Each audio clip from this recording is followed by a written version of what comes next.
Use saved query automation in Censys attack surface management for downstream alerting and auto-tagging your assets. Saved query automation enables you to proactively manage important changes to your attack surface. To get started, save a query that you want to automate. Then, next to the ASM query bar, open the Saved Queries menu. Next to the query you want to automate, click the automation icon. From this menu, you can set up alerting or auto-tagging for a query.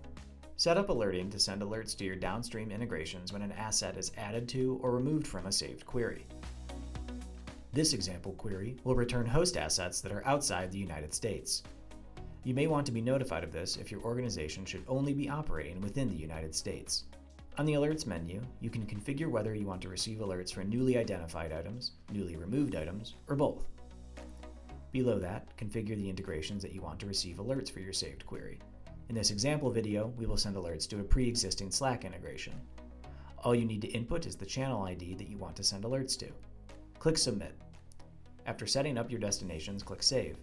You can return to this saved query alert at any time from the Saved Queries menu to modify it. The next time that the criteria are met for your query alert, you will receive an alert at your selected destinations. This example shows a Slack alert. Now let's run through auto-tagging. Use auto-tagging to add or remove tags from assets based on whether they are returned by a saved query. In the Automation Setup menu for a saved query, select the Tags tab. Select whether you want to add a tag to every new asset that matches the query, or remove a tag from every asset that no longer matches the query. You may select both options. In the Add Tag section, select the tag to add and remove from assets. Click Save. Going forward, tags will be added or removed from your assets that match the query based on the configuration options you selected.